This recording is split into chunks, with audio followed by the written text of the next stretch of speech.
Hello दोस्तों, नमस्कार। कबीरदास को हम पढ़ रहे हैं। उनके जीवन परिचय, रचनाएं, गुरु, माता पिता, पुत्र पुत्री, पत्नी और शिष्य तथा उनकी रचनाओं के बारे में हम लोगों ने कल की कक्षाओं में बहुत ही अच्छे तरीके से पढ़ा। आज हम पढ़ने वाले हैं कबीरदास के भाषा के संबंध में आलोचकों के कुछ कथन हैं, उनको हम लोग देखेंगे जो बहुत ही महत्वपूर्ण हैं।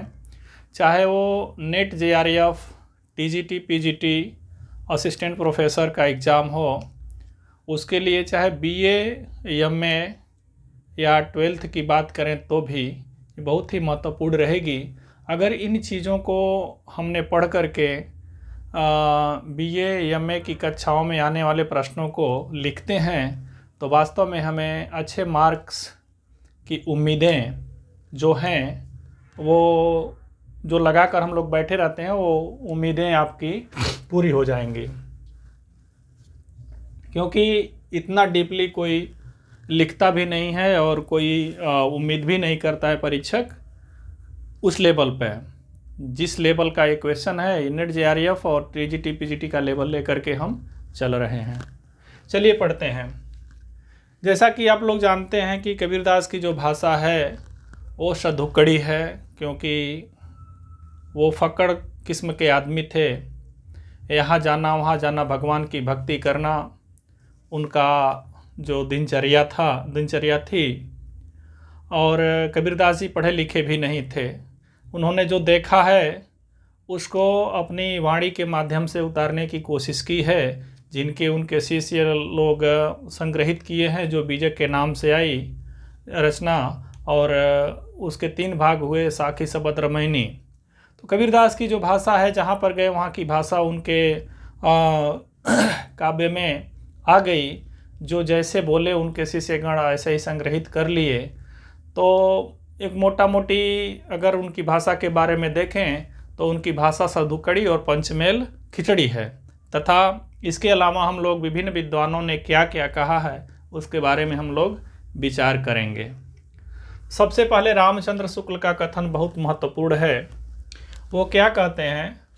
कबीर की भाषा सधुकड़ी अर्थात राजस्थानी, पंजाबी मिली खड़ी बोली है, परंतु रामायणी और शबद में गाने के पद हैं।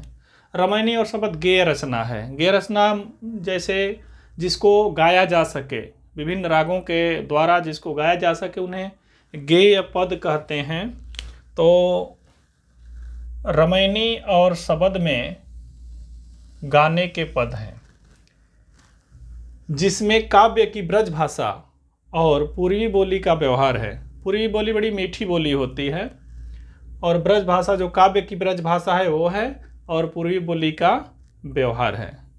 ये कथन जो है रामचंद्र शुक्ल का है। दूसरा हजारी प्रसाद द्विवेदी का कथन है, भाषा पर कबीरदास का जबरदस्त अधिकार था। ध्यान देने की बातें हैं। अगर इन कथनों को हमने ठीक से सोच समझ लिया और इसको पढ़ लिया तो हमारे कोई भी प्रश्न, चाहे वो व्याख्यात्मक हो या कथनों के आधार पर पूछे जाने वाले प्रश्न हैं, जैसा कि नेट जेआरएफ, टीजीटी, पीजीटी में पूछे जाते हैं, उसमें हमारे प्रश्न गलत होने के चांसेस खत्म हो जाएंगे। भाषा पर कबीरदास का जबरदस्त अधिकार था। वे वाणी के डिक्टेटर थे। प्रश्न भी पूछा जाता है कि वाणी का डिक्टेटर कबीरदास को किस कवि ने कहा था। यहाँ पर आपको हजारी प्रसाद द्विवेदी करके आना है। वाणी के डिक्टेटर थे। जिस बात को उन्होंने जिस रूप में प्रकट करना चाहा उसी रूप में भाषा से कहलवा लिया। ये कबीरदास की जो भाषा थी, इसकी सबसे बड़ी विशेषता यह है, जो काव्य भाषा थी, जिस भाव को उन्होंने प्रकट करना चाहा उसी तरीके से उसी भाषा में उन्होंने कहलवा लिया। बन पड़ा तो सीधे सीधे, नहीं तो दरेरा देकर। अगर बन पड़ा तो सही तरीके से, नहीं तो तोड़ मरोड़ करके उन्होंने कहलवा ही लिया है। इसीलिए इनको वाणी का डिक्टेटर हजारी प्रसाद द्विवेदी ने कहा है। आगे बढ़ते हैं। कबीर हमारी भाषा के सर्वश्रेष्ठ रहस्यवादी कवि हैं। डॉक्टर गोविंद त्रिगुणायत मानते हैं। डॉक्टर गोविंद त्रिगुणायत कबीर हमारी भाषा के सर्वश्रेष्ठ रहस्यवादी कवि हैं। आगे बढ़ते हैं। कबीर की भाषा संत भाषा है। इसे हिमाचल के चंबा से लेकर महाराष्ट्र, सौराष्ट्र, हिमाचल का चंबा एक जगह है, से लेकर महाराष्ट्र आप लोग जानते ही हैं, सौराष्ट्र ये गुजरात का एक इलाका है, एक क्षेत्र बोले तो है, और बंगाल तक समझा जा सकता है। इसमें खड़ी बोली का गहरा पुट होता था। भोजपुर, ब्रज और राजस्थानी का प्रभाव भी उस पर था। ये किनका कथन है? डॉक्टर बच्चन सिंह का कथन है। कबीर अवधि के प्रथम संत कवि हैं। बाबूराम सक्सेना जी कहते हैं अवधि में सबसे पहली रचना इन्होंने ही किया था, या अवधी भाषा का इस्तेमाल करने वाले संत कवियों में ये प्रथम बाबूराम सक्सेना मानते हैं। कबीर की भाषा अधिकांशतः बनारस की बोली है, उदय नारायण तिवारी के अनुसार। कबीर ग्रंथावली की भाषा में पंजाबीपन अधिक है, डॉक्टर राम कुमार वर्मा का कथन है। श्याम सुंदर दास जी का एक कथन बहुत ही महत्वपूर्ण है। कबीर की भाषा पंचमेल खिचड़ी है, जिसमें ब्रज, अवधी, पंजाबी, अरबी, फारसी के शब्दों का मिश्रण है, श्याम सुंदर दास जी कहते हैं। सरनाम सिंह शर्मा का एक कथन है, कबीर की भाषा ब्रज एवं खड़ी बोली के शब्दों का मिश्रण है। इस तरह से अगर हम देखा जाए, सभी विद्वानों के जो कथन हैं कबीरदास जी के भाषा के संदर्भ में, उसके द्वारा हम लोग इस निचोड़ पे पहुँचे हैं कि कबीरदास की कोई फिक्स भाषा नहीं थी। जहाँ पर वो गए, जहाँ पर उन्होंने किसी से मिले, उनको उनकी ही भाषा में उन्होंने कुछ कह दिया।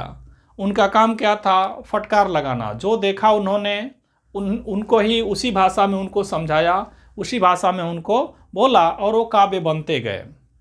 उन्होंने एक जगह पर कहा भी है, तू कहता कागज़ की लेखी, मैं कहता आखन की देखी। तो जाहिर सी बात है, जिस जगह पे गए वहाँ की भाषा को उन्होंने अपने अंदर समाहित कर लिया और उसी भाषा में वो कह दिए, और उनके शिष्यगण उनको संग्रहित कर लिए, जो आगे चल कर के कबीरदास के काव्य के रूप में हमारे सामने आते हैं। क्योंकि वो पढ़े लिखे नहीं थे, उन्होंने लिखा भी है कि मसी कागज छुयो नहीं, कलम गई ना हाथ। तो ये है उनकी भाषा के संदर्भ में विद्वानों के जो मत हैं वो हैं। तो इसका स्क्रीनशॉट ले सकते हैं, जो बहुत ही महत्वपूर्ण क्लास रहेगी आपके लिए, चाहे वो कॉम्पिटिटिव एग्ज़ाम हो कोई, चाहे वो BA MA की व्याख्यात्मक प्रश्नों को हल करने के लिए आप लोग इसका प्रयोग करें। स्क्रीनशॉट ले सकते हैं।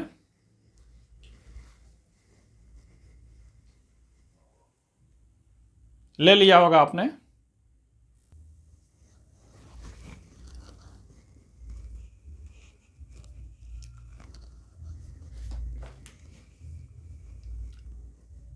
इसके पहले हम लोगों ने वो देखा कबीरदास की भाषा के संदर्भ में। अभी हम देखेंगे विद्वानों के जो कथन है वो कबीरदास के संदर्भ में क्या विद्वान, कौन सा विद्वान क्या कहते हैं, उनके स्वभाव के बारे में, उनकी काव्य जो उन्होंने लिखा है, साहित्य लिखा है, उनके बारे में।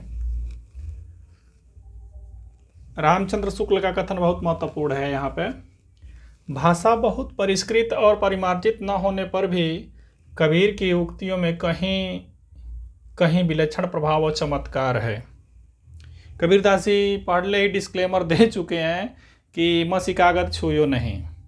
तो परिष्कृत और परिमार्जित कबीरदास की भाषा में ढूंढना कबीरदास की प्रतिभा के साथ बेईमानी होगी, हमें नहीं ढूंढना चाहिए।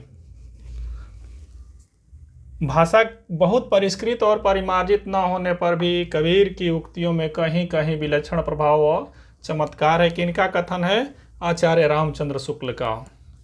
अनेक प्रकार के रूपकों और अनुक्तियों द्वारा इन्होंने ज्ञान की बातें कही हैं जो नई न होने पर भी अनपढ़ लोगों को चकित किया करती हैं। ये भी आचार्य रामचंद्र शुक्ल का कथन है। अनेक प्रकार के रूपकों और अनुक्तियों के द्वारा कबीरदास जी रूपक, हालांकि वो काव्य शास्त्र को तो उन्होंने ध्यान में रख कर के रचनाएं नहीं की, लेकिन जो ऐसे ही स्वभावतः आ चुकी हैं उनके कथनों में या उनके रचनाओं में आ चुकी हैं। रूपक और अनुयोक्ति, कहा किसी और के जाए किसी और के माध्यम से किसी और को कहना, यह अनुयोक्ति कहा जाता है। ज्ञान की बातें ही कहते थे वो, नई न होने पर भी अनपढ़ लोगों को चकित किया करती हैं। जो नई नहीं थी, जो समाज में पहले से प्रचलित थी, लेकिन उनको ऐसे घुमा फिरा करके या बातों में बांध करके कबीरदास जी ने जो जनता के समक्ष रखा, वो अनपढ़ लोगों को चकित किया करती हैं। जो कम पढ़े लिखे लोग हैं उनको चकित किया करती हैं। आचार्य रामचंद्र शुक्ल का ये कथन है। उनमें भारतीय ब्राह्मणवाद के साथ साथ, ये बहुत महत्वपूर्ण कथन है कबीरदास को समझने के लिए या कबीरदास की रचनाओं को समझने के लिए, ये बहुत ही महत्वपूर्ण कथन है। कौन सा चीज़ कहाँ से लिया है उन्होंने? उनमें भारतीय ब्राह्मणवाद के साथ साथ सूफियों के भावनात्मक रहस्यवाद, हठ योगियों के साधनात्मक रहस्यवाद कहाँ से क्या? भारतीय ब्राह्मणवाद के साथ सूफियों के भावनात्मक रहस्यवाद, हठ योगियों का साधनात्मक रहस्यवाद और वैष्णवों का अहिंसावाद और प्रपत्तिवाद का मेल कर अपना पंथ खड़ा किया। जो कबीरदास का जो पंथ है उसमें भारतीय ब्राह्मणवाद के साथ साथ सूफियों का जो है भावनात्मक रहस्यवाद को लिया, हठ योगियों के साधनात्मक रहस्यवाद को लिया, वैष्णवों के अहिंसावाद को लिया, अहिंसावाद तथा प्रपत्तिवाद को लेकर के अपना पंथ खड़ा किया। उन्होंने समाज को एक तरह से सभी प्रकार के पंथों की अच्छाइयों को लेकर के, बुराइयों को छोड़ करके उन्होंने अपना पंथ खड़ा किया। ये आचार्य रामचंद्र शुक्ल का कथन है जो बहुत महत्वपूर्ण है। प्रतिभा इनमें बड़ी प्रखर थी, इनमें संदेह नहीं, ये भी आचार्य रामचंद्र शुक्ल का ही कथन है। स्वीकारते हैं कहीं न कहीं, यहाँ पर थोड़ा सा इग्नोर करते हैं, नज़रअंदाज करते हैं। अनेक प्रकार के रूपकों और अनुक्तियों के द्वारा इन्होंने ज्ञान की बातें कही हैं जो नहीं होने पर भी अनपढ़ लोगों को चकित किया करती हैं। ये अनपढ़ लोगों का शब्द यूज करते हैं, यहाँ पर प्रयोग में लाते हैं आचार्य रामचंद्र शुक्ल। लेकिन यहाँ पर ये भी स्वीकार करते हैं प्रतिभा उनमें बड़ी प्रखर थी, इनमें संदेह नहीं। शुक्ल जी यहाँ अनपढ़ लोगों को चकित करते हैं, मतलब केवल अनपढ़ लोगों को चकित करते हैं ऐसा आभास होता है। लेकिन यहाँ पर वो स्वीकार करते हैं कि प्रतिभा उनमें बड़ी प्रखर थी, इनमें संदेह नहीं। ये भी आचार्य रामचंद्र शुक्ल का ही कथन है। आगे बढ़ते हैं। कबीर ने अपनी झाड़ फटकार के द्वारा हिंदुओं और मुसलमानों का कट्टरपन दूर करने का जो प्रयास किया वह अधिकतर चिढ़ाने वाला सिद्ध हुआ, हृदय को स्पर्श करने वाला नहीं। कबीरदास जी निडर व्यक्ति थे, उन्हें वाणी का डिटेक्टर कहा जाता है, जो हजारी प्रसाद द्विवेदी ने कहा है। वो किसी से डरने वाले लोगों में नहीं थे, सच्चे अर्थों में वो संत थे। उन्हें किसी भी प्रकार का कोई भी भय नहीं था। वो हर समाज की बुराइयों पर, चाहे वो हिंदू समाज हो चाहे वो मुस्लिम समाज हो, हर समाज की बुराइयों पर उन्होंने गहरा आघात किया हुआ है, गहरी चोट की हुई है, निडर होकर के अपनी बातों को रखा है।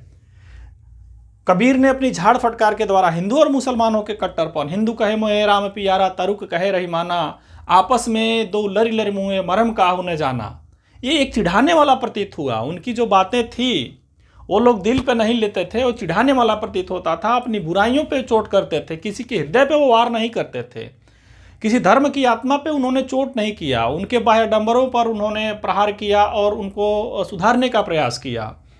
अतः यहीं पर वो वही चीज़ रामचंद्र शुक्ल जी कहते हैं, कबीर ने झाड़ फटकार के द्वारा हिंदुओं और मुसलमानों के कट्टरपन को दूर करने का जो प्रयास किया वो अधिकतर चिढ़ाने वाला सिद्ध हुआ, हृदय को स्पर्श करने वाला नहीं। किसी भी धर्म की आत्मा पे उन्होंने चोट नहीं किया, उसमें जो फैले हुए कुरीतियाँ थी उनको दूर करने का प्रयास किया। जैसे मुस्लिम समुदाय में थी, मुस्लिम समुदाय की जो बुराइयाँ थी खुल करके उन्होंने कहा। हिंदू समुदाय के मूर्ति पूजा का उन्होंने विरोध किया है। कहीं पर वो धर्म के ऊपर सीधा चोट नहीं करते हैं, जो बुराइयां हैं उनके ऊपर उन्होंने बोला है, खुल करके बोला है। फिर दूसरा कथन जो है शुक्ल जी का, कबीर की वाणी में स्थान स्थान पर जो भावनात्मक रहस्यवाद की झलक मिलती है वह सूफियों से सत्संग का प्रसाद है। ये जो शुक्ल जी हैं ये भावनात्मक रहस्यवाद जहाँ पर देखने को मिलता है, इनका मानना है भावनात्मक रहस्यवाद ये सूफियों के सत्संग का प्रभाव प्रसाद मानते हैं या प्रभाव मानते हैं, क्योंकि भावनात्मक रहस्यवाद सूफी संतों में ही मिलता है, तो उनके सत्संग के प्रभाव का फल मानते हैं शुक्ल जी। और ये बात सही भी है। वे सिर से पैर तक मस्त मौला, हजारी प्रसाद द्विवेदी का कथन है, बहुत ही सुंदर कथन है और बहुत ही इम्पोर्टेंट प्रश्न है, कथन है। वे सिर से पैर तक मस्त मौला, संत ऐसा ही होता है, स्वभाव से फक्कड़, आदत से अक्खड़, ध्यान देने की बातें हैं सारी। भक्त के सामने निरीह, जो संत है भक्त है उसके सामने एकदम दीनहीन दशा में। भेषधारी के सामने प्रचंड, भेषधारी के सामने प्रचंड यानी पाखंडियों के सामने प्रचंड रूप अपना लेते थे वो। दिल के साफ, दिमाग के दुरुस्त, दिल के साफ थे, उनके प्रति उनके अंदर किसी भी धर्म किसी भी समुदाय के प्रति द्वेष भावना नहीं थी, वे सबके थे। इसीलिए तो मरने के समय में हिंदू लोग उन्हें दफनाए और मुस्लिम लोग क्या किए, हिंदू लोग उनको जलाए और मुस्लिम लोगों ने कब्र में दफनाया। पता नहीं ऐसी युक्ति प्रचलित है, अब कहाँ तक सच्चाई है, ये सत्यापन है कि नहीं है, ये लोगों में प्रचलित है ऐसी। दुरुस्त, भीतर से कोमल, बाहर से कठोर, जन्म से अस्पृश्य, स्वभाव से बंदनीय, आचार्य हजारी प्रसाद द्विवेदी का कथन है ये। वे सिर से पैर तक मस्त मौला, स्वभाव से फक्कड़, आदत से अक्खड़, भक्त के सामने निरीह, भेषधारी के सामने प्रचंड, दिल के साफ, दिमाग के दुरुस्त, भीतर से कोमल, बाहर से कठोर, जन्म से अस्पृश्य, स्वभाव से बंधनीय हैं। ये हजारी प्रसाद द्विवेदी का कथन है। अगला कथन हजारी प्रसाद द्विवेदी का जो है, सीधी भाषा में कबीर ऐसी चोट करते हैं कि चोट खाने वाले धूल झाड़कर चले जाने के अलावा कोई रास्ता नहीं पाता है। मैंने इसके पहले वाले शुक्ल जी के कथनों में भी यही कहा कि कबीरदास जी किसी भी व्यक्ति, समुदाय या किसी धर्म की आत्मा के ऊपर चोट नहीं करते हैं, उनकी एक जो विशेष बुराई है उनके ऊपर चोट करते हैं। इसलिए किसी भी धर्म या किसी भी समुदाय के ऊपर उन्होंने जो झाड़ फटकार लगाई है वो किसी को बुरा नहीं लगा है, क्योंकि बुराइयों पे चोट करते हैं। किसी धर्म की या समुदाय की आत्मा के ऊपर नहीं चोट किया है उन्होंने। यही चीज़ दूसरी भाषा में हजारी प्रसाद द्विवेदी कहते हैं। यहाँ पर सीधी भाषा में कबीर ऐसी चोट करते हैं कि चोट खाने वाले धूल झाड़ कर चले जाने के अलावा कोई रास्ता नहीं पाता है। यानी उनको फटकार भी लगाते हैं और वो पलट करके जवाब नहीं दे पाता, क्योंकि ये वैसी जगह पे चोट करते हैं जहाँ पे बुराइयाँ हों, इसलिए किसी को बुरा नहीं लगता है और वो धूल झाड़ कर चले जाने के अलावा कोई विकल्प नहीं दिखता है उन्हें, या कोई रास्ता नहीं मिलता है। ये आचार्य हजारी प्रसाद द्विवेदी का कथन है। लगभग 5-7 कथन और हैं जो हम अगली कक्षाओं में देखेंगे, और फिर कबीर से जुड़ी कुछ और महत्वपूर्ण बातें हैं जो हम देखेंगे। आज की क्लास यहीं तक हम रहने देते हैं, क्योंकि क्लास बहुत लंबी हो जाएगी। इसको आप लोग अच्छे से नोट्स बनाइए और एक एक चीज़ को लिख करके इसको पढ़कर समझने की कोशिश कीजिए। कथन दे करके पूछ लिया जाता है कि उपरोक्त कथन किस विद्वान का है, इस टाइप के प्रश्न यहाँ से आते हैं, और ये उसकी दृष्टि से बहुत ही महत्वपूर्ण कथन है। और जो बीए और एमए में जो व्याख्यात्मक प्रश्न आते हैं उनको हल करने के लिए, कबीर को समझने के लिए ये बहुत महत्वपूर्ण प्रश्न कथन हैं। इन सभी कथनों का जो निचोड़ है वो ये है कि कबीरदास जी एक संत कवि थे, संत कवि थे। समाज की हर बुराइयों के ऊपर, हर समाज की हर बुराइयों पर उनकी नज़र गई है, और जहाँ पर नज़र गई है, जहाँ पर उन्होंने कुछ बुरा देखा है वहाँ पे खुल करके उन्होंने बोला है। और उनके द्वारा बोले जाने पर किसी भी समुदाय या किसी भी समाज को या किसी भी धर्म को आत्मा पे उन्होंने चोट नहीं करी है, सिर्फ उनकी बुराइयों पर प्रहार किया। इसीलिए लोग उनकी बातों को बुरा न मान करके सुधारने का उन्होंने प्रयास किया हुआ है। इसी के साथ हमारी जो कक्षाएं हैं, कक्षा है यहाँ पे ये ख़त्म होती है। अगली कक्षाओं में हम मिलेंगे। तब तक के लिए आप लोग इसको स्क्रीनशॉट लेकर के नोट्स बनाइए। और साहित्य सागर ऑनलाइन को अगर आप लोगों ने सब्सक्राइब नहीं किया है तो सब्सक्राइब कीजिए, बेल आइकन को हिट कीजिए, ताकि जो भी नोटिफिकेशन आवे अगले क्लास की वो आपको समय से मिल सके। इसके आगे वाली कक्षाओं में हमने सूर, तुलसी और जायसी को पढ़ लिया है, कबीर हम पढ़ रहे हैं। आगे पीछे जाएंगे आप तो सारी क्लासेस आपको मिलेंगी जो बहुत ही महत्वपूर्ण हैं। बिल्कुल फर्स्ट ग्रेड का लेवल लेकर के हम चल रहे हैं, जो BA, MA, TGT, PGT, net, JRF, assistant professor सभी में काम आने वाली ये चीज़ें हैं, क्योंकि ये बहुत डिबली कक्षाएं हैं। इसी के साथ धन्यवाद।